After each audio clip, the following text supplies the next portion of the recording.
Hello, everyone. I hope you're all doing great. Welcome to the Alfaisal MedHub's latest series. We are very excited to kickstart our brand new career guidance series, CGS UK. I am Lukman Siddiq, and I'm the coordinator of Alfaisal MedHub under the International Office, College of Medicine, Alfaisal University, Riyadh, Saudi Arabia. For those of you who don't know what Alfaisal MedHub is, it's an initiative under the umbrella of the International Office, College of Medicine, that aims at creating a global community of medical students. Alfaisal MedHub covers a broad range of topics that are common to medical students all around the world. Our primary objective here at Alfaisal MedHub is to help medical students learn more about the career opportunities available after graduating, as well as the steps involved in pursuing them. Since medical students are always confused about the path that's ahead of them, Alfaisal MedHub's career guidance series addresses this challenge via the perspective of accomplished and experienced seniors. We are now conducting Career Guidance Series UK for all medical students, and this is in partnership with Abdalla. And today, we are excited to bring to you the first webinar of this series, CGS UK, titled Introduction to the UK Postgraduate Specialty Training Pathway, which will be given by Dr. Abdalla Gazal. Dr. Abdalla is an Alfaisal University alumnus, graduating from the fourth batch of the College of Medicine. He is currently the SHO, or the senior house officer, in acute medicine at the university hospitals at Birmingham in the United Kingdom. Thank you so much, Doctor, for joining us today. We can't wait to hear from you and about your experiences and for you to share your beneficial words of advice with the audience. No problem. Thank you so much for having me. Hello, everyone. As introduced by the team, my name is Abdullah. I'm one of the fourth batch graduates from Alfaisal University, currently working in acute medicine department at University Hospitals of Birmingham in the UK. I'm very thrilled to be joining you today for this talk. Please, as I explained earlier, you can, I would prefer if we keep the questions till the end, but obviously you can interrupt me anytime you have any concept or anything that you're not basically understanding, and then we can discuss it. So basically today I'm going to give an introduction to the UK residency pathway. So the outline for our presentation today, I'm going to start with some terminology because in the UK system, we are all used to the basically US system. And our education is basically based on the US education system. So there are some different terminology that I'll be using during the talk that I will introduce you guys first to. And then we're going to talk why should we choose the UK or what are the benefits. Then we're going to talk about the English proficiency, the training structure, things to do during medical school, and then timeline, what to expect and when to expect things to happen. And then we're going to touch base upon the UK board exams. As I told you earlier, I understand that some of my colleagues are going to also be giving, it's a series, so they're going to be giving specific talks about the application process, about the exams, about the specific training programs. So I'm going to actually try to touch base around everything, and then just basically leave the details, specific details to them during the talks. So terminologies that we're going to use, first of all, GMC is the General Medical Council, which is the legal authority that organizes all the medical trainees and non-trainees working in the medical field. So the General Medical Council is equivalent to the Saudi Commission for Health Specialties. It's under the umbrella of the NHS, which is the National Health Service, which is the equivalent to the Ministry of Health, basically. So the NHS runs most of all the hospitals in the UK. And then the GMC is the area where you have to register yourself with and renew your registration and everything. Trust. So you're gonna hear me. Maybe you've noticed at the beginning of the presentation that I work at the University Hospital of Birmingham Trust. So basically, a trust is a group of hospitals under the same management. So in the UK, it's not a specific hospital like King Faisal or King Fahad or whatever. They have what they call it as a trust, and in the trust they have couple of hospitals that wait, let me admit. And in the trust, they have couple of hospitals that they are organizing under the trust. So each trust will have 2, 3, sometimes 4 hospitals, all under the same umbrella, which are basically the same. You will, when you work in the trust, you are expected to have rotations basically in all the hospitals. JSD is a junior specialist doctor, and this term is, or this terminology is very important because both JSD and SHO, senior house officers, are two terms that we're not basically used to see or to hear a lot, and they are basically what we are going to apply for as an international graduates. If you did your medical school in the UK, then you will be running through the program of foundation years, which is the next one, FY1 and FY2. So foundation year 1 and foundation year 2. But if you come as an international graduate, you don't join the UK foundation program, then you will be applying for, and this is very important, I'm going to explain to you later, because this is the terminology that you need to use when you apply for jobs in the UK. ANP or ACP is advanced care practitioner or advanced nurse practitioner. So basically, this is a concept present in the UK that some nursing staff or other medical staff like pharmacists, other medical staff, basically they have the chance to proceed in the medical career treating patients by joining a program called the ACP ANP program. This is not for us basically, but just to introduce the terminology. IMT is internal medicine training. If someone want to apply for internal medicine residency, it's called IMT. GPST is GP training if you want to apply for GP, which is very common in the UK basically.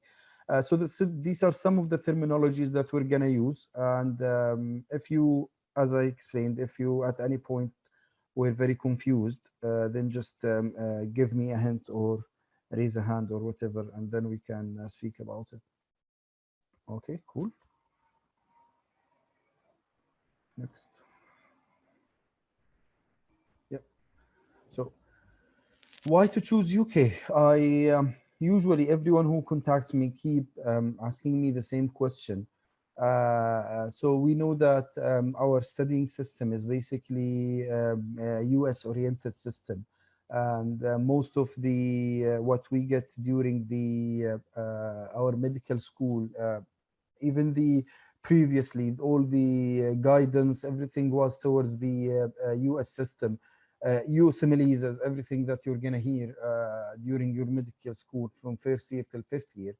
But what's the benefit of choosing UK over the US? For me, I could summarize this in 3 simple points, and all of this basically as previous to you coming to the UK. I mean, why should you choose the UK as career path?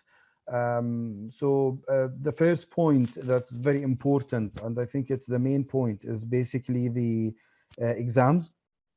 So UK exams, in my personal opinion, and I think most people will agree with me, that are less stressing than the US exams. And we're going to talk about the exams in detail at the end, but to be able to get to the US residency, you need to finish USMLE step 1 and then step 2 CK and CS. Where in fact when you want to come to the UK, you have to finish 2 exams, which are PLAB 1 and PLAB 2. One of them is MCQs, and one of them is an OSCE practical exam. Uh, uh, I'll be very honest. I think personally that the exams in the that you need to do to go into the UK are easier than the exams you need to go to the US. They need less preparation time. The cost is way much less. I know the US pathway is might be a bit costly. I'm not saying that it's cheap to do the UK exams or to prepare yourself for a UK residency, but it's compared to the US, it's actually a bit cheaper. And the lifestyle. So you've seen some of your colleagues or maybe yourselves who've done the USMLEs that they have to self-isolate for a couple of months to be able to manage and pass the US exams with high grades. But in the UK, for PLAB exams, it's not the same thing. I'll speak in how much time do you need to prepare for each exam, but roughly it's actually better compared to the US exams in terms of preparation. So in summary, I think three important points are exams, lifestyle, cost, unless obviously some people have other reasons to join the UK, like personal reasons or whatever, then that's something else. But from medical point of view, I personally found these three reasons were the main issue that actually um, have driven me to go to the UK pathway. Okay, English proficiency. By far, and you might be surprised, but I think this used to be the most difficult step into getting into the UK because it's, as some of you might know, um, to be able to do the PLAB exams, you have the guidelines is that you need to finish your English proficiency. You need to provide an English proficiency evidence before, which is by doing the IELTS exam. That was before, and then recently they've introduced the OET exam. It was a nightmare when the IELTS exam was the only approved English proficiency test, because the score that was needed was a bit bothering. So the overall score needed, if someone is not familiar with IELTS, it has four sections basically: reading, writing, listening, and speaking. And each section is graded out of 9, basically depending on your answers. So the score that's needed, still needed, is you need to get 7.5 out of 9 overall in the overall grade. And that wasn't an issue, that was easy to achieve, but the problem was getting a 7 in each section. So everyone was struggling with the writing section because they will just on the spot give you a weird topic and ask you to write an essay about that topic in like I can't remember, 30 minutes or 45 minutes. So most people used to struggle in the writing section, so they would get the overall score, but they will not get 7, and in the writing section they'll get 6 or 6.5 or any other section, and then you would have to repeat it again. So IELTS was a bit stressing, to be fair, but then since they have introduced the OET exam, which is a similar English proficiency exam, which is the requirements to get in are much easier than IELTS. I think you need 350 in each section. But the problem with OET, it's got limited seats, not available in every country. I know personally some of my colleagues had to travel around the world to do the OET. In compared to IELTS, which is available everywhere, basically.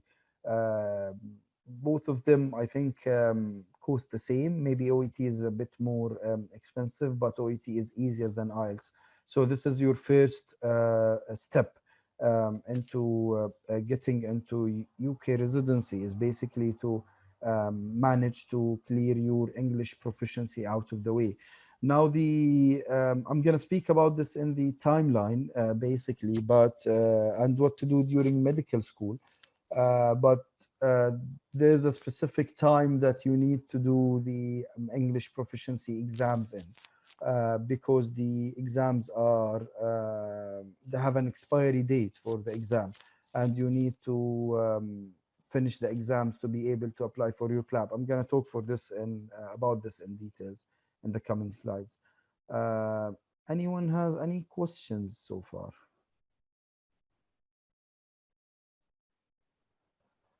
No? Good. Perfect.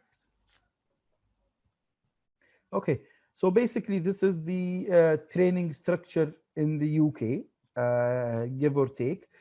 Just to provide an idea, we all know the training structure in the US. And sorry, I'm comparing to the US, or I'll be comparing to the Saudi structure, residency, because that's what people are usually familiar with.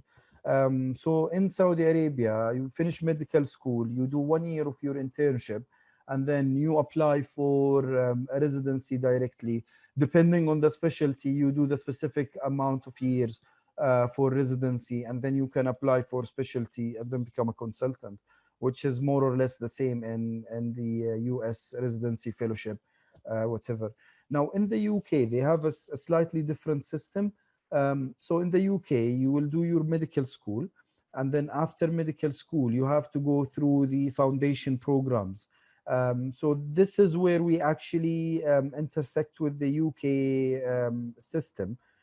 So after graduating from medical school, their foundation year program, year 1, is equivalent to our internship. And this is the confusion that happens all the time. So in the UK, you are required to do 2 years of medical job before going into training or into residency. So you will hear me saying training, which is equivalent to residency in the UK. So before going into residency, into this area, you need to finish basically 2 years of what they call foundation, which is similar to internship. Unlike in the Saudi or in the US, you just need to finish 1 year. So basically, this step is somehow confusing to people who think that after finishing med school, because you've completed your internship in Saudi, you can actually go directly to training, which you can. I'm going to speak about this later on, but it's very unlikely as an IMG to be accepted through that pathway. So before, basically what I'm saying is, before going into training, keep in mind or that you are expected to complete 2 years. Now, if you have done I'm going to speak about when can you go for training, because some people do clinical years in the Saudi after graduating from internship. They do 1 or 2 clinical years as a service resident or whatever. Now, this can be counted, yes, as your second year if you provide enough evidence, and then you can apply for training. But again, for 2 reasons, I wouldn't recommend that. First one being the medical healthcare system in the UK is a bit different compared to the system in Saudi Arabia. And I would highly recommend, because as a trainee, you'll have lots of responsibilities and expectations, and no one will actually expect that you coming in as a trainee and your first day to tell them that I don't know how to do this, I don't know what this terminology means, I don't know what a respect for means, whatever. So there are different terminologies in the UK system, or different items that you need to be aware of, that we were not aware of. This is why I believe personally that the second year of internship, or the second year that we will do here before going into training, is very beneficial. And sometimes people even do 2 years before going into training. It's very beneficial. It will give you experience with the system by itself. It will give you confidence before you go into training. It will help you sort out so many things that you will need to be sorted either before or during your training. Obviously the nice thing about this year that it's actually a paid job, so it's not like our internship, an unpaid job for IMGs. It is a paid job. Even their first year of training is actually a paid job, like our internship. Uh, 1 minute, I'll answer the question. So it's actually, so you will not feel the difference actually. So you will finish your internship and then you will come here as for a paid non-training job, and then you can go for training. So the question, if we finish the internship here in Saudi, we only have 1 year of foundation. Yes. So our 1 year of internship in Saudi Arabia is equivalent to foundation year one, which is the in the UK called Foundation Year One, and you have to keep all your evaluations. The monthly evaluations that they do during internship. Sometimes they do ask for them, and at the end, when you apply, you need to provide an evidence, obviously, that you completed this year, which is our internship certificate, basically, that the university will give you after graduating. They require just an important tip. If you are approaching internship, they require at least 4 months of internal medicine and 4 months of surgery. So I know we have 2 mandatory months for each, and then 2 electives. So make sure at least in your electives to cover, it will be, to have at least 4 months of medicine and 4 months of surgery. Otherwise, they will not consider it as a sufficient internship certificate. Obviously, if you've done part of your internship outside, this is also counted as long as you can provide the evidence for that. And the thing about the UK people is that they love paperwork. Everything here is still paperwork oriented. So they will be, they love extra steps.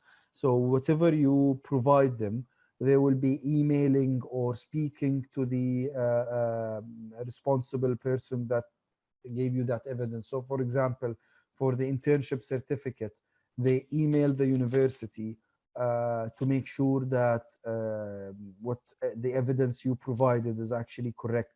So you need to also make sure you include the correct emails. I remember one of our colleagues who at the beginning, who didn't actually know that, gave them letter-headed paper from the university with no specific emails. And in the letterhead paper, usually down there is the general email for the university, which is info@alfaisal.edu. So that was the only email they found, and they emailed that email asking about this specific doctor, which obviously no one replied to, and it caused him some delay until he realized that the reason for this is that they couldn't email the responsible officer. So basically, if you submit your evidences, make sure to include the emails. Usually it's easier to put emails for someone in the College of Medicine who was responsible for you during that period. Sorry, answering the question, do you apply to a specific department or do you rotate in multiple departments like internship? That's a very good question. So it's up to you, actually. So this is the nice thing, one of the nice things about UK, it's actually flexible. So if you're interested in surgery, let's say, you can definitely apply for a surgical position. So it's not a unified system applying for a non-training job. It's actually like literally applying for a job anywhere. So there is a website called NHS Jobs website, that you need to go on that website after getting the GMC registration. Even you can create your account before getting the registration, and you can see all the jobs. You can filter based on specialty, you can filter based on city, you can filter based on so many factors, and based on salary. And everyone, all the HR or medical workforces will upload the job offers there. and then you can apply for the job offer there depending. So you will open the website, you will look at the available offers. You have a built-in CV in the website that you can adjust accordingly, and then you can apply to the specific job that you want to apply to.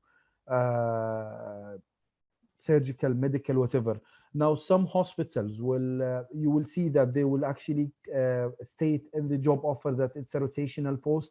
And usually they do this in medical posts. So if you apply for a medical internal medicine, basically job, you might actually need to rotate like 6 months in respiratory, and then 6 months in cardiology, or 6 months in acute medicine, then 6 months in elderly care, whatever. Is there a deadline to apply for? No, there's no deadline to apply for FY2. You can apply whenever you want, whenever you get your registration, or whenever you complete your. So basically, you need to complete your PLABs. You can apply while you're still waiting for your GMC registration, but you need to complete your PLABs. After you finish your PLABs, it's up to you. You want to apply today, you want to apply tomorrow, you want to apply next year. But I'll speak about this very important point in relation to the GMC. If I took one service year after internship, does it count? It does count if you can, as I said before, if you can provide evidence. But either ways, if you want to do this as a shortcut and then apply for a training directly, you would need to provide obviously 100 papers of evidences, and then you need to sign what they call a CREST form, which is a certificate for readiness of entry into core training, something like that. So it's like a 9 or 10 pages form that has specific sections that one of your clinical supervisors or consultants need to sign, that can document clearly that you are ready to go into core training. Now, I've personally seen so many IMGs who actually finish a couple of years in their home countries, and then they want to apply directly. They sign in the CREST form, which is sometimes if you work with a consultant for a certain period of time, you need to work with a specific consultant for at least 3 months. They will be happy to sign it for you. But the problem is, you will, if you don't have any experience in the UK, you will find difficulty getting into training directly. Believe it or not, it would be actually easier to go to specialty training rather than go into core training, which is residency. It will be easier to go into fellowship directly, which is specialty training. If you finish more than 1 year, obviously you need to finish 3 or 4 years of experience. But I personally, if you ask me personally, it's up to you, but I don't recommend this. I recommend, even if you did 1 year or 2 years of service, I would still recommend that you come as a non-training job at the beginning to the UK. Familiarize yourself with the system, get the experience wanted. The expectations from you as a non-trainee are way much less than the expectations for you as a trainee. The amount of paperwork and portfolio, and we're going to speak about that you need to fill in training, is tremendous. And you will be very stressed out to have all of that at once. But if you started as a non-trainee, familiarize yourself with the system, know how it works, start building up your profile, and then also the benefit of it, when you come here as a non-trainee, you will actually get to know which areas, if you're actually interested in that area. I would speak personally about myself. I was thinking that all what I want to do is cardiology. But when during my non-training, and I actually did 2 years, not 1 year of a non-training job before applying into training.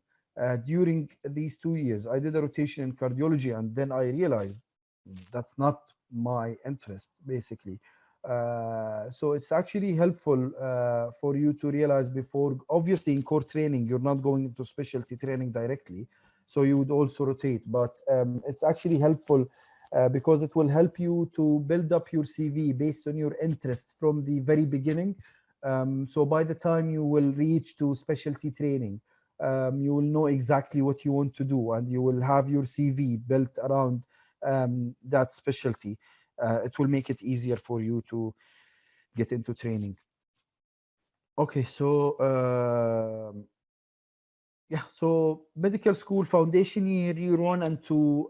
Year 1 is equivalent to our internship. Year 2 is what we usually as IMGs apply to.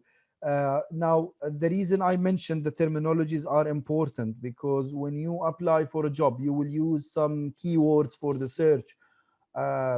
We When I started looking for the jobs personally, I didn't know which keywords to put, or what am I, what position am I exactly looking for.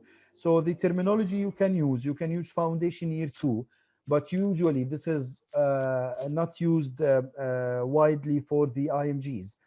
So what they use for IMGs are two terms: the SHO, or senior house officer, and the JSD, or junior specialist doctor. So both these terms, if you widen your search, because you might miss some jobs because of the search terminology. So after I figured this out, what we did was that we started basically searching with all possible terminologies: FY2, SHO, JSD, so you can have all the available options, and then you can apply for the job. After you finish this a non-training job. Okay, let's take the question first.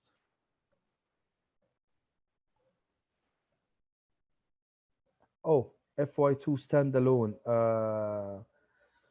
Okay, so this is basically more or less the same concept. So FY2 standalone is basically um, an FY2 training job. But if you haven't actually done the FY1 foundation year in the UK, so if you did the, let's say, foundation year 1, which is equivalent to our internship, you've done your internship in Saudi Arabia, and then you graduated. When you apply for jobs, there is a program, but that program is a national program that you have to apply. There's deadlines and everything, unlike the non-training job. That you can apply for FY2 standalone, which is because for them in the UK, the foundation years, FY1 and 2, are considered part of the training. Unlike for us, they are not part of the training, they are non-training. So FY2 will be a training. You will be given positions as a training foundation doctor. The difference between that and a non-training job: as a foundation training doctor, you have, it's like internship basically. You have a specific schedule that's set up to you by your foundation, by your supervisor. You need to do rotations and multiple specialties, so you need to go for medical, surgical, emergency, gynae, pediatrics, depending on your schedule. Unlike the non-training job, where you can actually choose a specific specialty and then spend 1 or 2 years in that specific specialty, like medical or surgical, basically. I hope that was clear. So for FY2 standalone, I would also tell you, based from, I didn't personally apply for FY2 standalone, but from some of my colleagues that have actually tried, it's also not easy to get into, because imagine I'm the supervisor of a specific foundation year program. I would prefer people to join my training program, people who have finished the foundation year 1 in the UK before going into FY2. Okay, another question: while applying for FY2 non-training posts, many programs ask for completed FY2 competencies in their personal specification. How to overcome this problem? Is it better to sign the respectful? So if I'm understanding the question correctly, when you apply, so basically the completed competencies, what you can do is you can provide the internship certificate, and you can say that you have completed an FY1 training job. which is equivalent. You've completed an internship year, which is equivalent to FY1. Now, programs that are actually ask for an FY2 competencies, then yes, your only way to do that is to sign the CREST form uh, wherever you finished your other year. But you can't basically apply for a training program before you finish 2 years, basically. I hope I answered that correctly.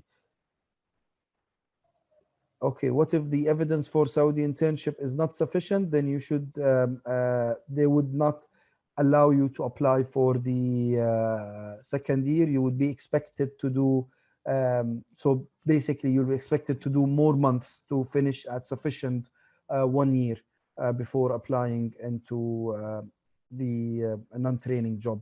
But basically our internship program is actually a pretty good internship program. I've seen only few amount of people having problems with this. The main problem that you might not, that they think might not be sufficient is when you do 1 month, when you do part of your internship in the US, because in the foundation year 1, which is equivalent to our internship, they expect you to actually deal with the patients. Sometimes when you do part of your internship in the US, you will be dealt with as an observer, and if they feel in a way that you were during that month or 2 or 3 months that you were not actually having direct contact with the patients yourself, you were not part of the management team for these patients, they will not consider this month or 2 months to be sufficient, and then they would ask you to repeat another month or two. So it's very, as I told you, it's very important. What you actually provide as an evidence is very, very, very important. It's very important what you actually write in your evidence. So, and as I told you, also they do contact the people. So if you provided a letter that you completed this month in the US as part of your internship, they will contact that hospital directly. And for some people, it was even more horrible because they have had an agreement with a specific doctor and they provided the email of that consultant in the US, but the HR in the UK, they actually, or the GMC people, they actually emailed the hospital itself, HR, and the hospital replied. It happened in one of the situations that usually people who come like our situation are dealt as observerships and they don't deal directly with patients, and that created some issues.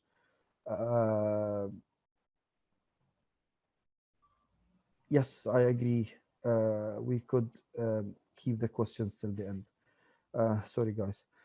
I agree with that. Let's keep all the questions till the end because I might actually answer some of your questions during the presentation. I hope we are still on time. Okay. Okay, so after you finish your foundations years, you will go into core training. So the main pathways in the UK structure, mainly you have core training, whether medical or surgical or whatever specialty you want to go to. You have GP training, and then you have run-through training. So just quickly about each one of them. Core training is like a residency. You go to internal medicine residency, core surgical residency. It's now actually 3 years, not 2 years. So previously it was 2 years as a core trainee, and then 5 years as a specialty trainee, which is a registrar. Now they've actually made it 3 years as a core trainee and 4 years as a specialty trainee. So that's what you will end up doing, and then we'll talk about this later. And then GP training is the UK is a GP oriented system. So GPs are very much wanted here, and it's actually a very decent application in the UK. Unlike, unfortunately, the concept of GP back in the generally in all Gulf countries is not actually very common. But the UK system is a GP-oriented system. So in GP training, you can do 3 years of, you have to do 3 years of GP training, and then you will join a GP services or clinic where you be actually working as a GP. And then the run-through training, some specialties like hematology, pediatrics, some specialties have what they call a run-through training. So you don't have to go to two different. So the reason actually this is two different pathways is after in the GP training, for example, when you start, you only have to apply for training after you finish your second year of foundation or the non-training job. And then you apply for, it's only one time application, and then you complete your 3 years and you finish the training. And the medical core training, on the other hand, medical or surgical, you have to apply for core training. And then after you finish core training, you have to pass some exams, and then you will be eligible to apply for, so you will have to apply again for specialty training. So it's actually at two applications. As in GP, as we mentioned, one application.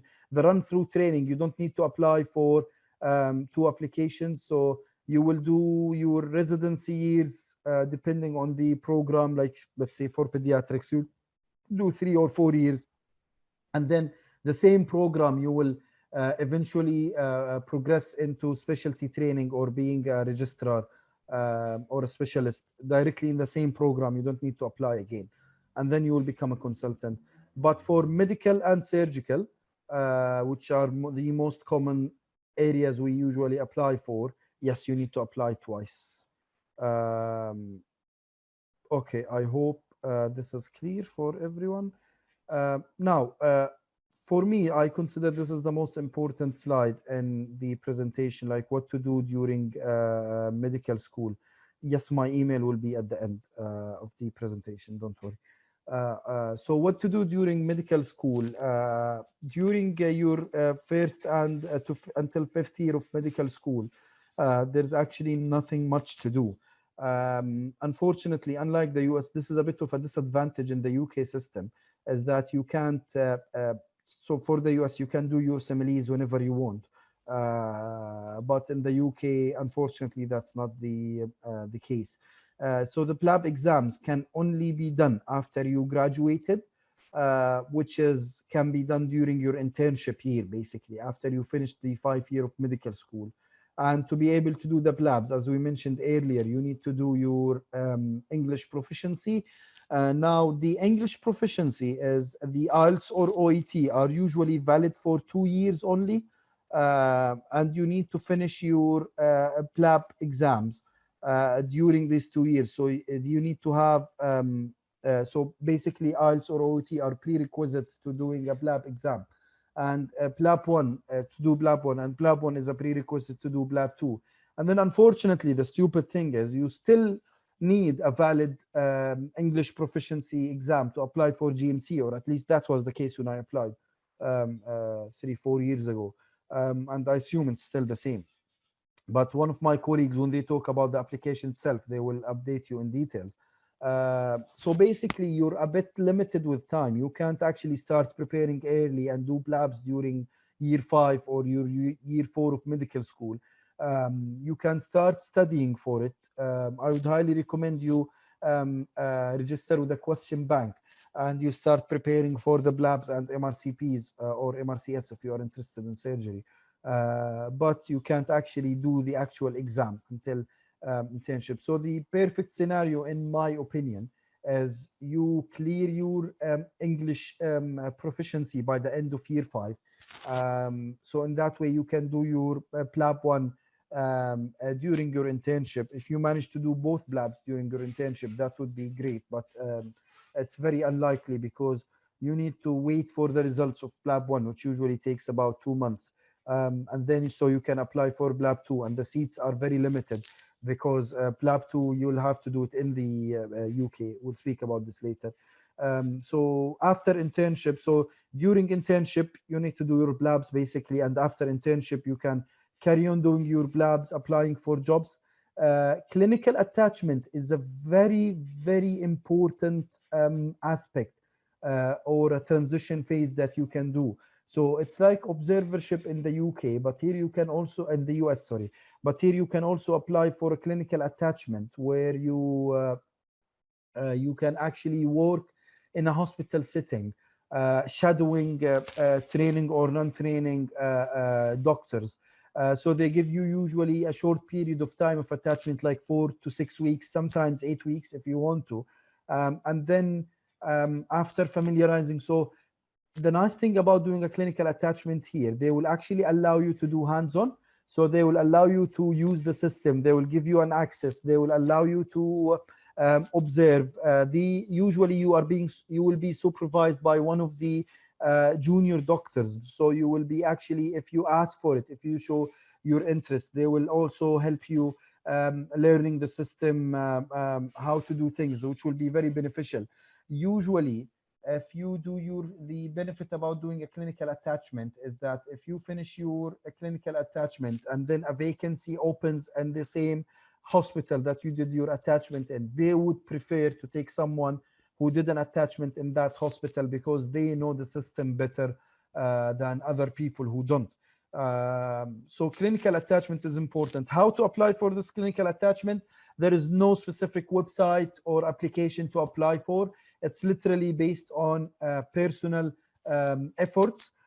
So if you, let's say you're interested into going into London, you will just start looking for hospitals in London, and then you will literally just start contacting the medical workforce or the HR, it's called medical workforce here, and then explaining that you have completed your exams or you are still waiting to complete PLAB 2 exams and you are looking for a clinical attachment.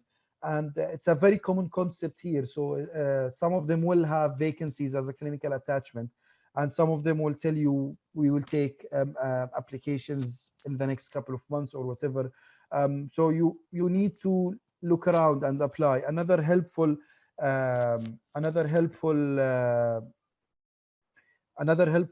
thing to apply for clinical attachment is basically if you know someone who works in the UK, they also can ask in their medical workforce if they have, or in their department if they need a clinical attachment, and they can help you with into getting into clinical attachment.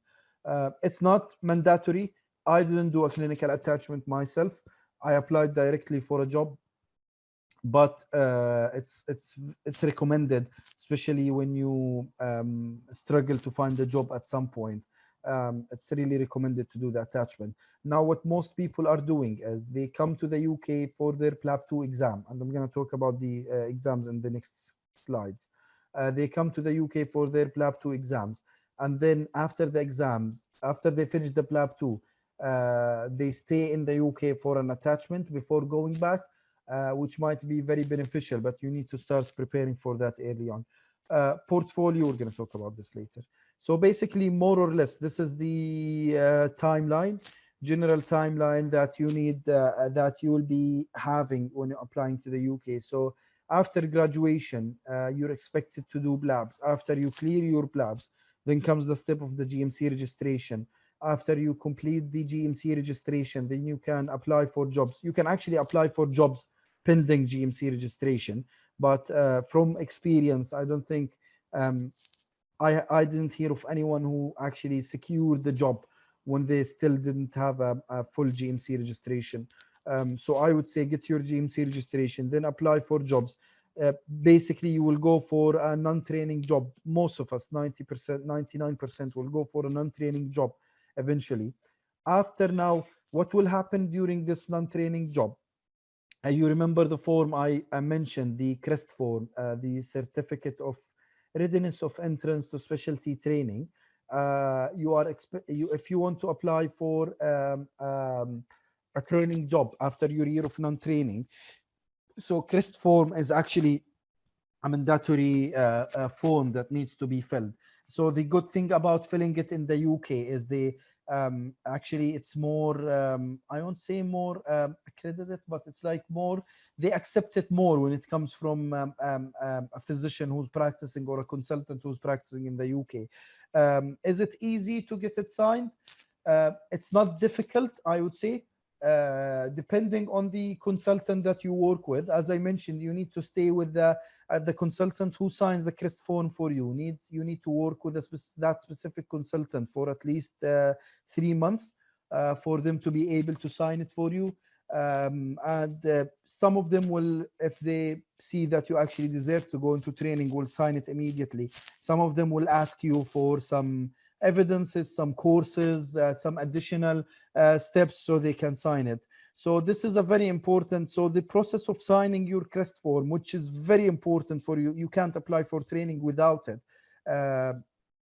Takes a while. So it's a really good idea to keep it at the back of your mind.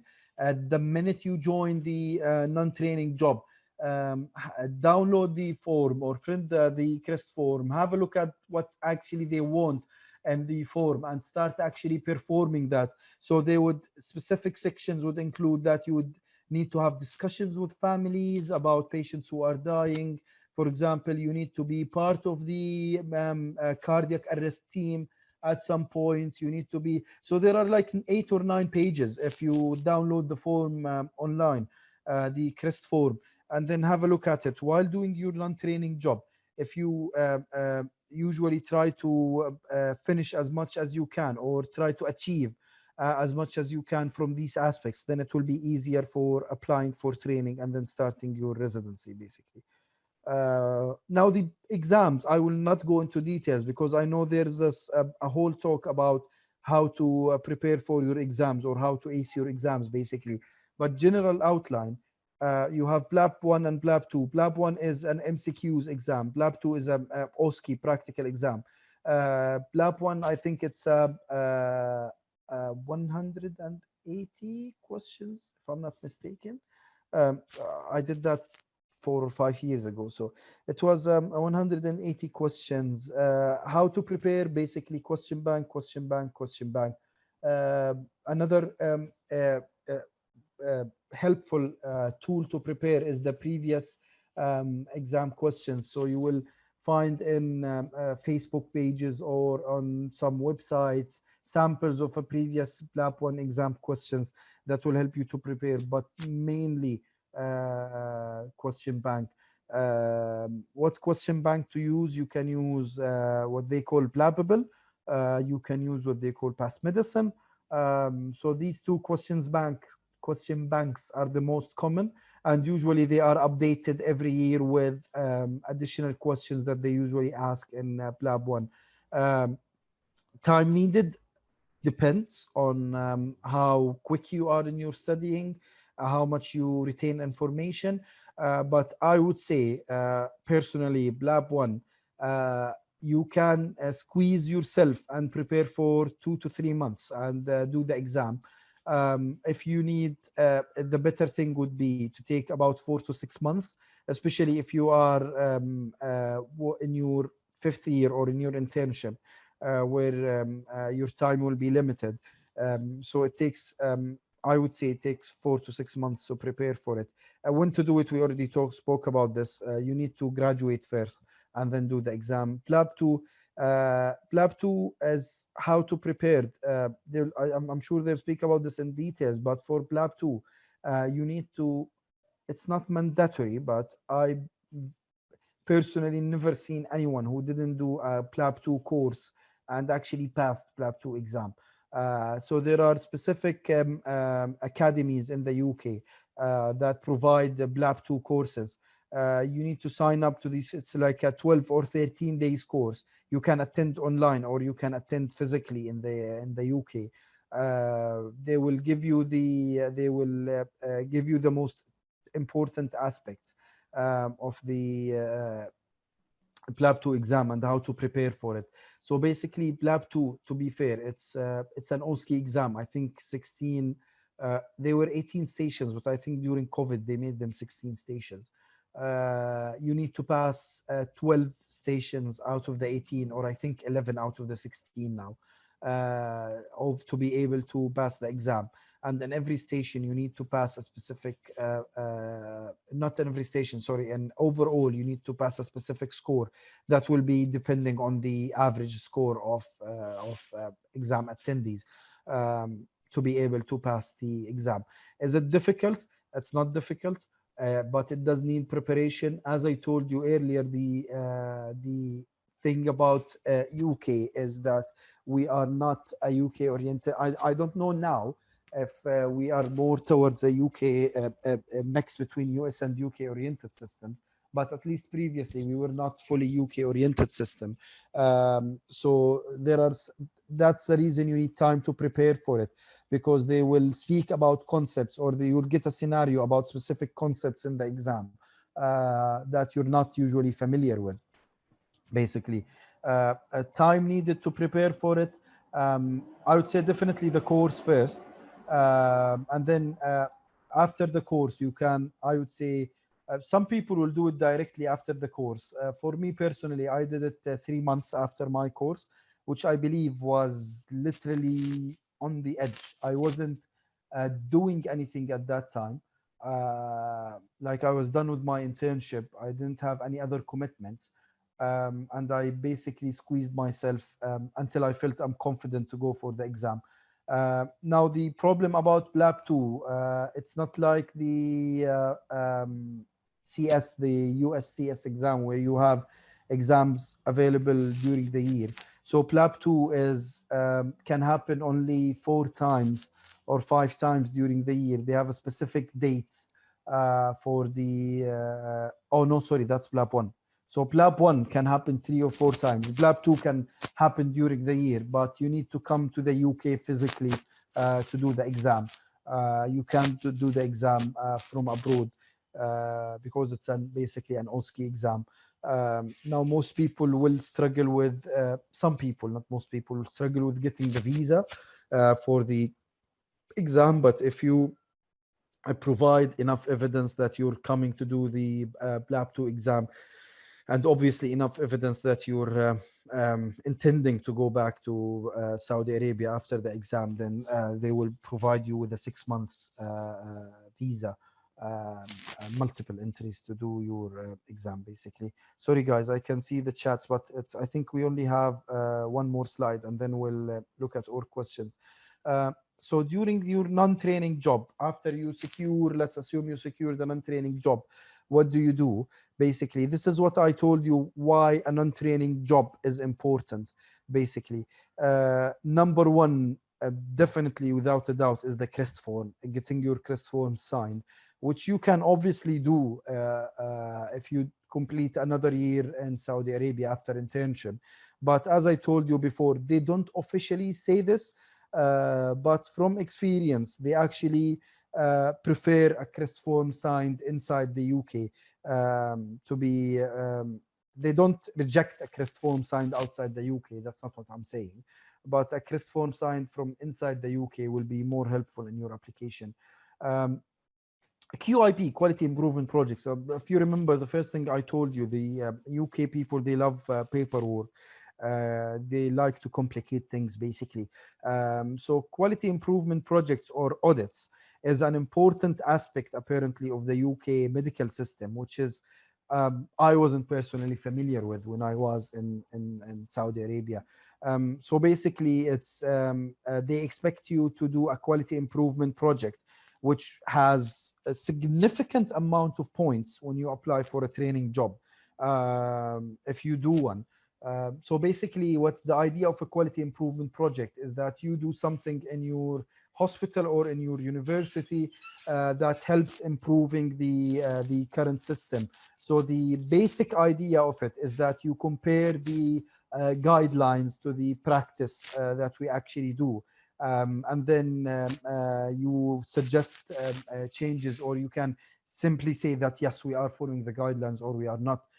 It can be also as simple as a simple project that you did internally. So part of my quality improvement project was actually a project that I did at Alfaisal University when I was working there as a teaching assistant. When we actually, I was working with the IRB, and we did a personal project in the IRB about, for the sake of improvement. So if you work in a, let's say you work in the MSA, for example, and then you want to see what people think about the MSA and the things to improve and the current MSA system. Then you distribute a survey, let's say, for example, and then people respond, and then you actually adjust your systems accordingly based on the response. So this is considered a quality improvement project, basically. So quality improvement projects are quite important. When you come to the UK during an untraining job, you will hear everyone talking about quality improvement projects or audits. There are plenty of ideas. You can come up with an idea. You can join a team that's already running. So it's not difficult to get it done with. When you start in the non-training job, it's like a training job. You will have an educational supervisor. So you will be assigned to a specific educational supervisor in your department who will be guiding you, having periodic meetings with you and guiding you on what to do exactly, like looking at your portfolio, which is your CV, helping you with getting a quality improvement project, helping you with the CREST form, helping you to progress with your career. So I found personally the education supervisor to be very helpful, because especially for people like us who are actually foreigners for the system itself, they will guide you. If you have any issues, you're struggling with something, you can always go back to your education supervisor and they will help you with that. Portfolio is basically your CV. So the portfolio is a collection of the things you do. Quality improvement project will go into your portfolio. It's a bit different from your research will go to your portfolio, but it's not actually a CV. So they have a specific portal that you need to enroll in. When you come in, your hospital will provide you with that. And then you can start filling up your portfolio, adding any quality improvement project that you did, or adding cases that you see. So examination, if you bedside examination for a patient and then some senior registrar or a consultant signed it for you. It's basically an online system where you send the ticket for something that you did. You saw a patient, you took history, you discussed the case with your consultant, then you can easily send a ticket about this case for your consultant, for example, DKA, diabetic ketoacidosis, and then say that I learned 1, 2, 3, 4 from this aspect, and then the consultant will evaluate you and then submit it. So you definitely do need this portfolio, because you need you can't apply to a training without having a portfolio. So during non-training, so this is the things I said that a non-training job will help you with your training. Your portfolio is a mandatory in your training years, and you're expected, you will not be able to progress to the second training year if you haven't finished a specific amount of like 8 CBDs, which is clinical based discussion with a consultant, or 10 bedside physical examinations, and whatever. But in a non-training, it's not mandatory. But usually in the UK, everyone has a portfolio, even if they are non-trainees. Even when you start your foundation year, you will have a portfolio that you will just start building up with years, and it will help you when you reach. So in the bottom line, in the training, it is mandatory to have a portfolio, to have a minimum in each section. But in a non-training job, it's not mandatory, but it's very helpful. CREST form getting signed, you can prepare for your MRCPs or MRCS exams. So MRCP exam basically is the exam that you need to do after you finish. So you're not actually mandated to do the MRCP exam before you finish your core training, but you definitely need to finish the MRCP. It's a 3 parts exam that you need to finish before applying to specialty training to become a registrar, basically, or before you apply for your fellowship. The same applies for MRCS for surgery. ALS is advanced life support. It's basically the same as ACLS. In Saudi Arabia, I think the American Heart Association is the Saudi and American Heart Association are the accredited institutions. In the US, you have to do their own advanced life support ALS, which is easy to enroll in.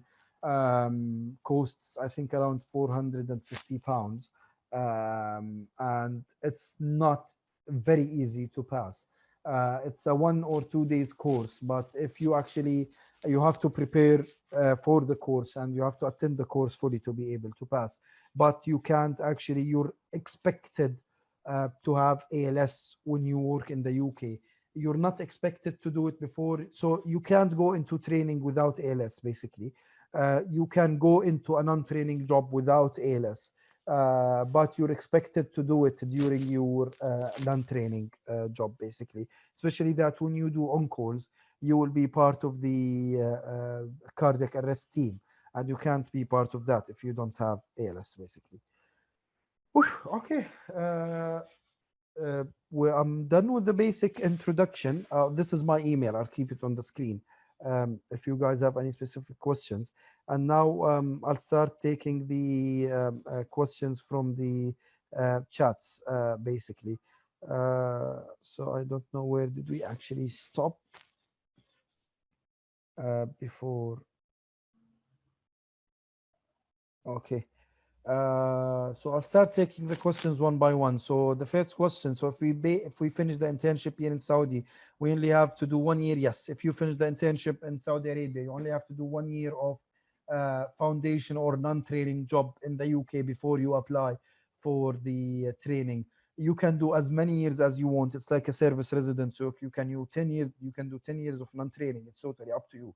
But you will not actually progress into core training and then become a resident and then a registrar, basically, or a specialist.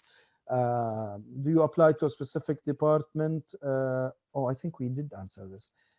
No, you apply for a specific department in non-training job. So if you're interested in trauma and orthopedics, you can apply for that. If you're interested in surgery, if you're interested in pediatrics, you can apply for that. But I think generally the medical posts are generally rotational in between medical departments. Is there deadline? No, there is no deadline. I think we already answered this. Okay.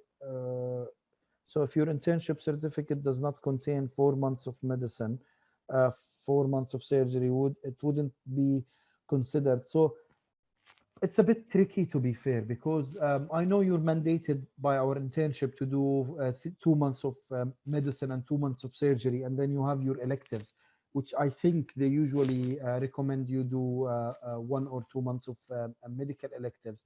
So if you do, for example, a medical elective like a gastro or cardio, this is still considered a medical. So it will be counted as your 4 months.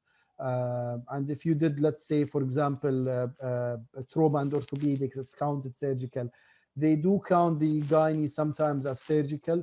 So it actually depends on who reviews your application, and depends on whatever you basically provide in your internship certificate. But general rule is that they require 4 months of medicine and 4 months of surgery. If you took 1 year service after internship, does it count? It does count as an FY2 in their system, yes. But then if you are planning to apply directly for a core training, I explained the difficulties you might go through. I'm not saying it's not possible. It is possible. By system, it is possible. If you sign your CREST form and you complete 2 years after your graduation, but I personally don't recommend it, and I haven't seen so many people actually getting accepted into core training directly from outside as IMGs. I would highly recommend you do 1 or 2 years as a non-trainee before. If you ask my personal opinion, I recommend 2 years, and that's what I personally did. And now I'm very confident going into training, basically. Can you clarify the FY2 standalone? We've already done that. And while applying, yeah, we've already answered that. What if the evidence for the Saudi internship is not sufficient? What should we apply for? Unfortunately, you can't apply for anything. You will need to do sufficient 12 months of foundation year and 12 months in Saudi Arabia before you come to the UK. You can do like years of service residence. If you get assigned evidence that you did years equivalent to what they want, that's fine. If you can prove that. You can definitely you can apply for foundation year 1, which is directly they do after med school. But as I told you, it's a different. I'm not fully aware about the foundation year program application, because I know it's a national application. So it has some deadlines and some guidelines for application. What else? What else? What else? Is there any specific site that we can study for the PLAB test? I told specifically question banks, and I told you Plabbable and Past Medicine are the most common two common question banks that you can use to study for PLAB 1. PLAB 2, you need to do the. I personally think you need to do the course, although it's not mandatory. But I would say it's mandatory, and you really need to do the course to be able to pass PLAB 2 exam. Do we have to get specific grade for the PLAB test? Oh no, sorry, I forgot to mention this. PLABs are actually pass or fail. You don't need to get a specific test result. No one actually will know. You will personally know your result, but no one will care. As far as even when you apply for any job, they will not have access to see your result, a specific result. They will either see pass or fail. Even with your PLAB 2, that will only be pass or fail, basically. So clinical attachments can only be done after graduations. No, they can be done anytime. You can do it during summer. You can do it during your internship. Basically, you can do it during summer, but usually I think it's a bit difficult to get it during summer. I'm not sure if the MSA have their summer programs are still running, if they are managing to get positions in the UK. But usually it's, I personally didn't see any medical student doing an attachment, but I've only worked in limited 2 hospitals in the whole UK, so I'm not actually quite sure. But I think concept-wise, yes, you can do it. There is no reason why not. Would you recommend a master degree after internship, and is it competitive to be accepted in a non-training job without a clinical attachment? So the master degree will actually, so the more you actually improve your CV, the easiest will be to get to a non-training job. So basically, a non-training job, they will literally open your CV, and then based on your CV, they will actually decide if you are, let's say, if you are fit for an interview with them. And then during the interview, it will be an interview with the 2 or 3 clinicians who will give you a clinical scenario that you need to go through, and then they will give you an ethical scenario, basically, that you will be trained about in the PLAB 2 exams, basically. That you, and then they will ask you about your CV. What have you done? Why should they take you? All these stuff. So if you do have a master degree, it, of course, it definitely pushes your CV to be accepted, even for a training program.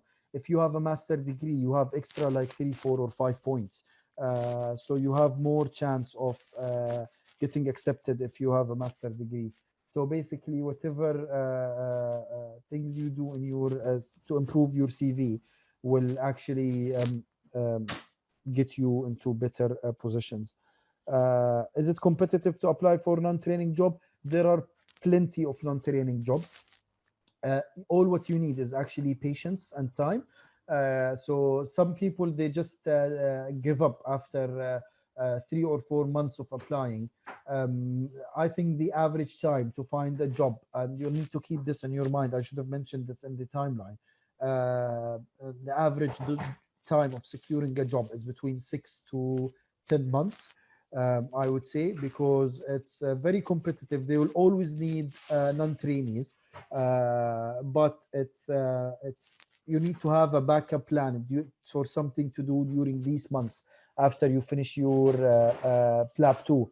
So don't expect that you will finish your PLAB 2 and then you will get a job next month.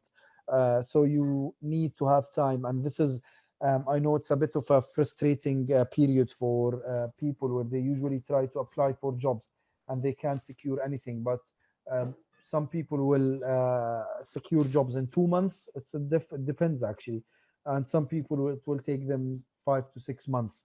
So I personally, it took me around 3 months to secure a job. I know some people took them 1 month. They managed to secure a job after only 1 month of applying. Some people took them 6 to 9 months. So it actually depends. on your CV and depends on where you apply. But as I mentioned earlier, a clinical attachment would definitely help. At least so in clinical attachment, they will not treat you differently. Like they will not take you without an interview. But in a clinical attachment, you will actually have the contact of the hospital. They will have your contacts. And whenever a position is available, because as you know, it's a like for example, each department will require a specific number of non-training to be available. So it's only when one of them leaves or when they have more vacancies that you can actually apply, which happens during the year all the time. Okay, what happens when you don't find a job in the first year from your GMC registration? So for the appraisal, thank you, Tala, for the question. So the appraisal is a bit of a confusing concept for us. So basically, I'll talk about it really quickly. So when you apply for GMC, so the GMC are a bit complicated. They don't give you like unlimited license. So they expect you to do a yearly appraisal, but this appraisal, no one will be actually chasing you with this appraisal. What they actually require is after 5 years from your initial GMC registration, you are expected to provide at least 3 appraisals. So appraisal is basically, it's like a yearly evaluation that you need to do with usually with your clinical supervisor, or your clinical supervisor will guide you on who to do this with. There is a specific forms that you need to fill. And then they will see what have you done during this year and what are your plans for improvement for next year. And then the year after that, they will see if you actually achieved your plans, and if not, why not, and your personal development plan.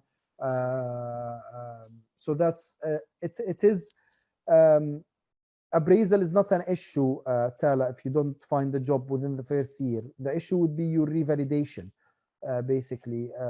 So the GMC, if you don't find, so the GMC is not, they don't actually provide you with the license if you don't actually, if you're not actually working in they don't like you to keep the license. That's what I want to say. If you're not actually physically working in the UK, so you can.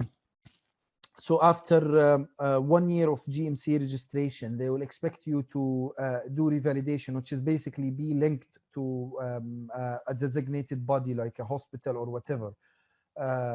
Now, of course, they will not take out your license.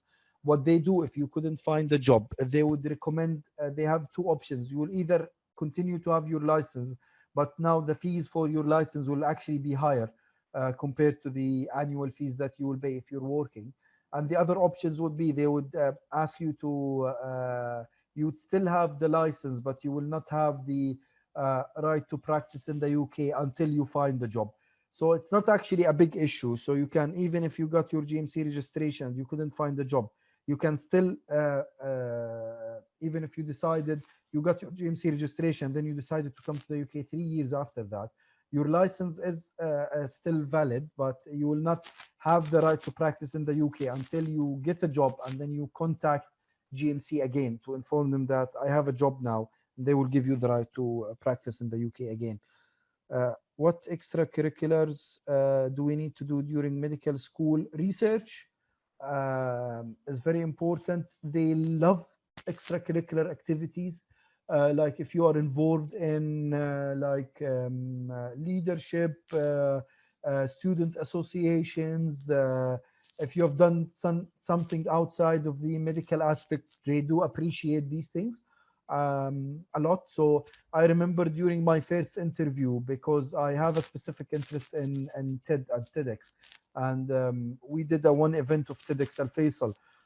So they actually, a huge part of my interview was them asking me about TEDx and how did we manage to do it, and what was my experience and what did I think after that. So it will actually help you to improve your CV and to take off some of the pressure during your interview. You would love to be asked about something you really know. So yes, extracurricular activities, conferences, research, get involved in student associations, try as much as you can to improve your GP. Does your GPA matter? No, not at all. Your GPA doesn't matter. It doesn't count in your application. It's not even important for your PLAB. They don't care about your GPA as long as you graduated from medical school successfully. No one actually cares about your GPA in the UK. Is it beneficial to take the American Heart Association courses in supporting? Unfortunately, they are not. So they are recognized. It's not that they are not recognized in the UK, but you still have to do their ALS thingy. So yes, it's definitely important for your portfolio. And when you apply for jobs, there is a specific section where they ask you about courses. You can add the advanced life support as a course, the ACLS, basically. Which is very helpful for your application. But when you physically come to the UK, you have to do the ALS basically. Or another extracurricular activities that you can do are actually courses. So the more courses you do, it will basically improve your CV. Is there a year gap after internship with no work experience? Does that mean I will be rejected? No, I think I've seen that before. You will not be rejected. So if you finished your, let's say you finished your internship and then you couldn't finish the PLABs until 1 or 2 years, you will need to provide evidence when you apply for the GMC registration on why did you have this gap. And if your evidence was just, or your claim was just that you were preparing for the PLAB, they will usually accept it. It will not be an issue. But usually it's an issue if you have been out of practice for, I think, 3 years. Then you need to explain why. And then for some people, they actually ask them to do a couple of extra months before coming back into medical practice. I did my internship, and then after that, I did 2 years as a teaching assistant. So these 2 years were non-clinical 2 years, but in my application, I explained to them that were non-clinical, but I was involved in teaching medical students, and that was fine. They didn't mind that at all. As long as you're being honest, you provide evidence for what you have, they'll usually take it. If the GMC felt at one point that you're actually trying to mislead them or move around, they will start digging in. And then when they start digging, they will find an issue for your application. But the nice thing about GMC is they don't actually reject your application and that's it. They reject your application. They tell you the reason why they are not accepting, or they tell you their concerns, and they give you a chance to explain or correct these concerns, and then you can inform them. And if it was corrected sufficiently, they will provide you with the registration. Is it a must to score 400 in all OET subtests? To be fair, I'm not fully aware about OET because I did IELTS personally, but I think from what I remember, it was 350 in each section, unless they've changed that. Maybe 400 overall, I'm not quite sure, but we can read about it in the OET website, but I think it was 350 if I'm not mistaken. Does pediatric has a special test like MRCP and it's competitive? I am not quite sure, actually. I would say I don't know. I haven't heard of a specific pediatrics exam because pediatrics, as we mentioned, it's a run-through program. So you will go directly. So I want to say no, it doesn't, but I'm not quite sure about it. Pediatric is competitive, but it is actually really much needed here. So if you're planning to join pediatrics, you have a really good shot here because they are very short. Usually people in the UK, they try to avoid pediatrics and obs and gynae. So they're usually very short in terms of pediatrics. So you have a good chance in terms of pediatrics. Would having British citizenship make any difference in application as an IMG? No. It makes a difference in your English proficiency. Yes, if you can, they have another alternative. If you can provide an evidence that you actually studied your whole life in English and this evidence is accepted. I've never seen GMC accept this evidence because some people I know from our university provided evidence that all their studies in the university was in English, and that's and so, but they didn't accept that. But I think being a British citizen will make it easy for you, for them to accept your English proficiency certificate. But it doesn't make a difference, and you will still be treated as an IMG in terms of application to jobs. But the only difference that you will have is that you will not require a visa, basically. As in specialty training, can I apply for plastic surgery, for example, or general surgery? Is it my choice? Dr. Abdullah Shammari, who's a specialty registrar in surgery, will give a specific, complete talk about surgical training.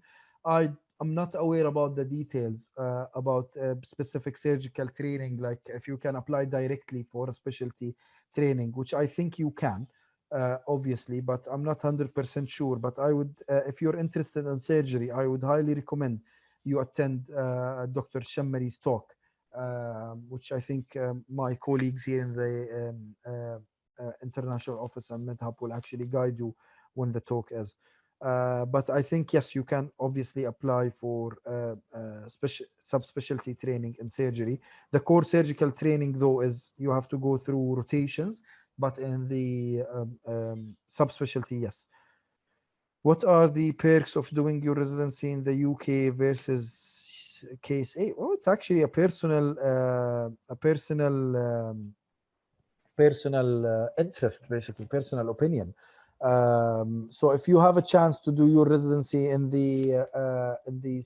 case A, Saudi residency program is a very good program, accredited program. If you have a chance to do it there, of course, I would say go for it. If you're interested yourself into coming into the UK, then that's a personal choice, actually. The only interest about the only difference I can think of about coming to the UK versus case A is actually getting to know a different system and getting to identify different cultures and different, because believe me, when you come here, the medicine is the same, the diseases are the same, the treatments are the same, but the social aspect of the medical pathway here is quite different, and it's a very important aspect and part of your career. So half of your career will be medical and half will be about really communication and dealing with patients and families, which is a very huge aspect that we're not actually usually experienced to do in Saudi Arabia. The proof that not only studied in English, also their parents' interaction in English, which is not applicable for us as we deal with the Saudi patients. That's why it says in their website that our uni is not included. Yes, I think that's the reason, basically, because when you go to the hospital, you don't actually speak English to all the patients in terms of treatment. So as I told you earlier, I don't think that the English proficiency certificate will make a difference. I think you would still need to go through IELTS and OET. If you are a British citizen, though, I'm not sure if that's the case, or if you will have any different privileges. Is residency in the UK regional like Canada, or are you working in a specific institute? So basically, when you go into training in the UK, it's do you remember when I talked about trusts, like different trusts? So it's like they call them, when you go to training, deaneries, basically.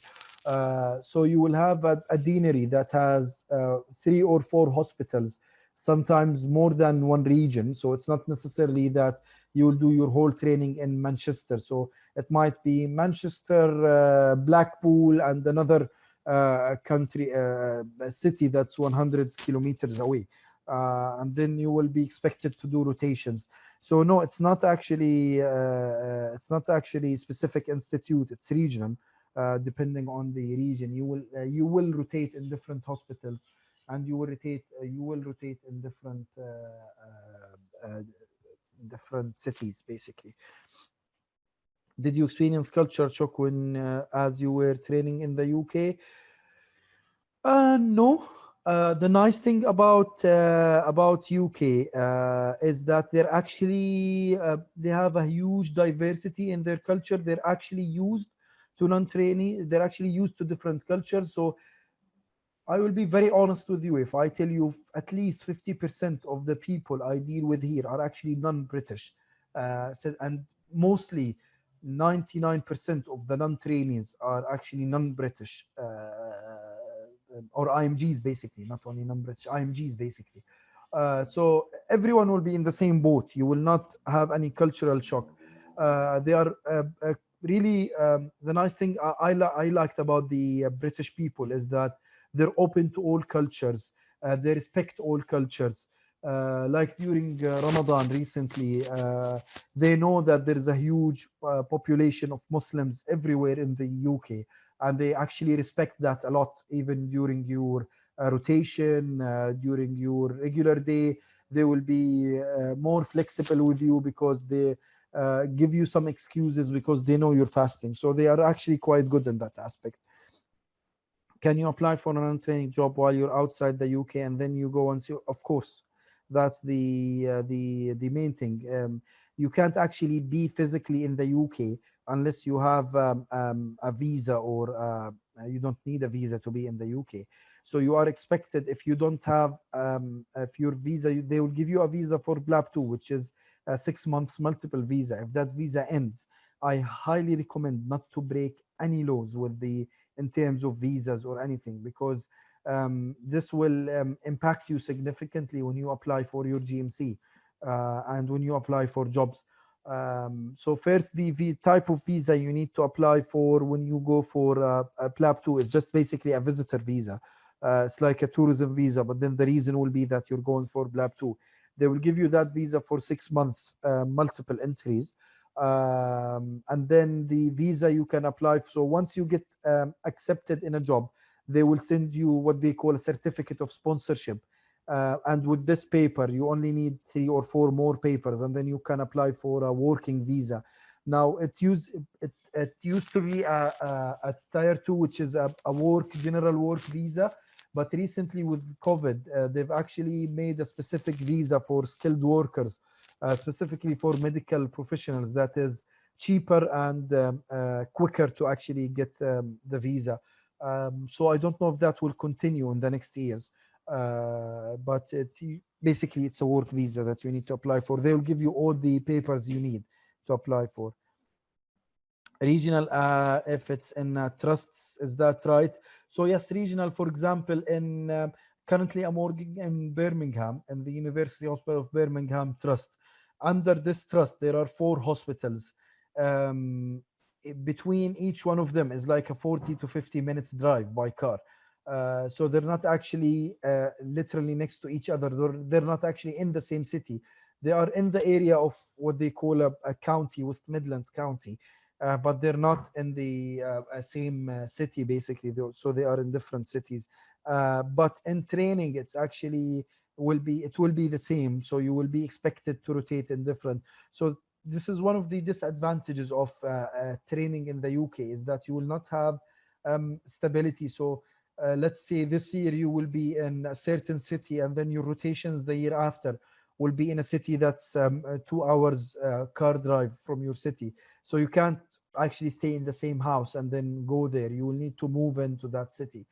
So that's one of the disadvantages about this. Uh, is the non-training contract usually 1 to 2 months and then you apply again and rotate? No, the non-training contract is 1 to 2 years. So the minimum contract they give you is 1 year. Some hospitals, they give you 6 months because they have suddenly someone resigned and they need someone to come instantly. But usually it's 1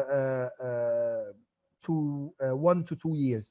The Usually the 50% of people will start their non-training in August, because in August the people who got accepted into training will start their training in August, so that they will resign their non-training job. But to be able to start in August, you need to start applying early on. So if you start applying in December, January, February, most likely your starting date. So it's not necessarily that when you secure a job, you will go to the UK directly 1 month after that. They will ask you when can you start, but some jobs have a starting date that you need to actually follow. Average annual salary for UK doctors. So basically, the problem with the UK payment is taxes. So they take lots of taxes from your salary. But as a non-trainee, it's actually a decent payment that you can live with. So the annual summary before tax is I would say between 32, can range up to £50,000. So between 32,000 and 50,000. The FY1 pay is basically 30,000, and that's without the sorry, from 32 to 38,000, but that's without on calls. With on calls, it can go up from 40 to 50,000 pounds per year. But then you will need to remove the taxes, which is depending on your income. But if you are actually counting, if you're starting as a junior, the tax will be 20%. So I would say take home every month, if you're working in a non-training job, will be around 2,500 pounds. That's after taxes. That's the take home. And if when you go for training, it will increase to 3,000 pounds per month. And then when you go for a second year of training, it will be even more. And then when you go for specialty training, it will be around 4,500. The nice thing about income in the UK, that something, a concept called locums. So basically locums is, I'm working as an trainee now. If I want to do, it's basically an extra shifts that you can pick in your hospital. So they have lots of extra shifts that what we call as an what do they call it in Saudi Arabia? I forgot what they call it. Overtime, basically. So you can do shifts, additional shifts, and you will pay the rate for the payment for the locum additional shifts is actually a very good payment. So doing an 8-hour shift, you can easily, after tax, secure a 250 pounds. If you work a 12-hour shift, you can secure 300 and 320 pounds.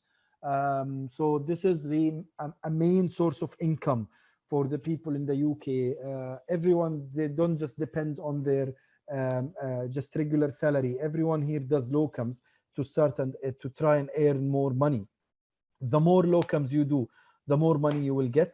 You can't obviously do locums if in your regular, like if you have a regular day job or you have your own rota on call, but you can do it in your off days, you can do it in your weekends, you can take your annual leave and then you can do the locum during your annual leave. That's totally up to you.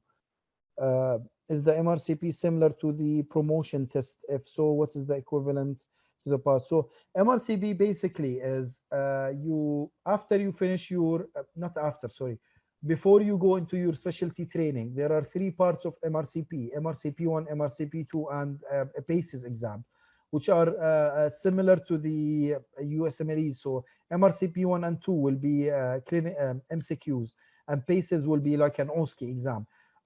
So you're not expected to do them, or you're not mandated to do them before you join core training, but you can't join specialty training without completing all 3 of them, basically.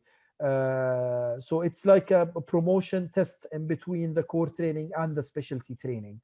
But during your specialty training, to progress from one year to another, there is no promotion test.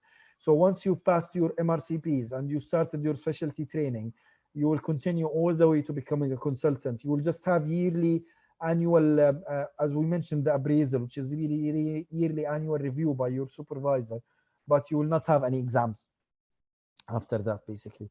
What are the possibilities of obtaining a part-time master's degree while working as an SHO?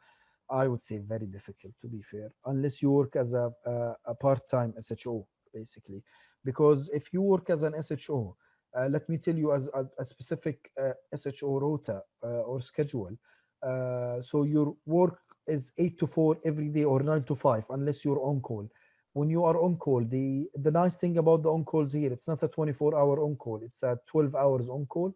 So you will do 8 to 8 or 9 to 9, basically. Let's assume 8 to 8, 8 a.m. to 8 p.m., and then 8 p.m. to 8 a.m. On calls. So you are actually in your rota.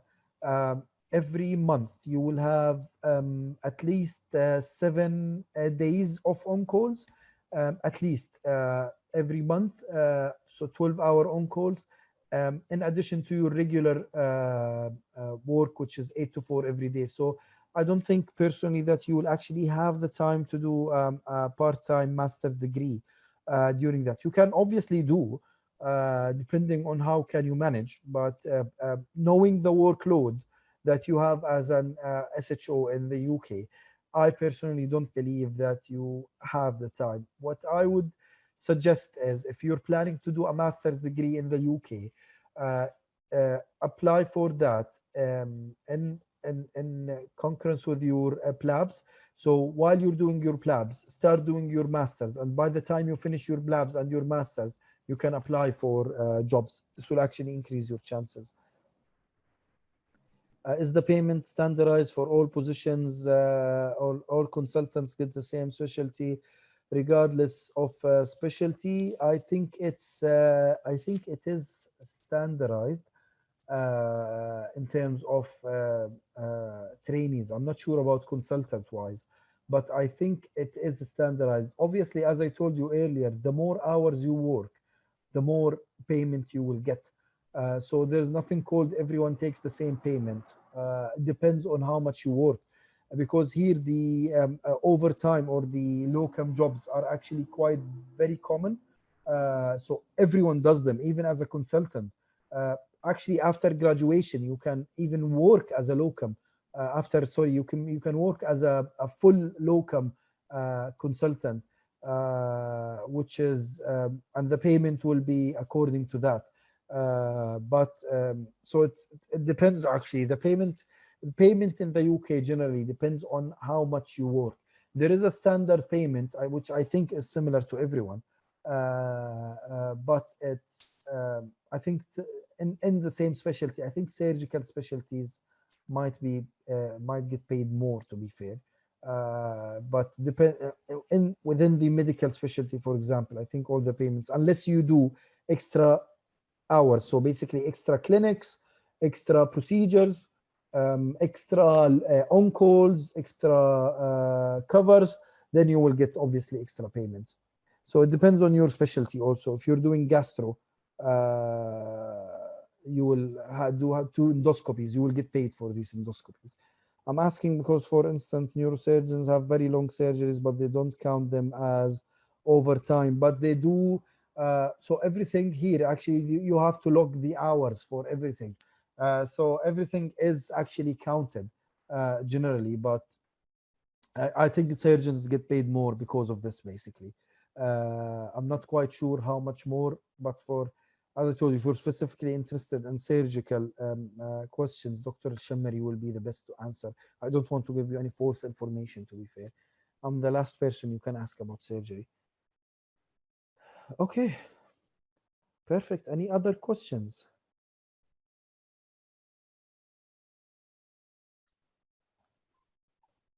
Doctor, I think those were all the questions for now. If anyone has any more questions, then please feel free to put them in the chat.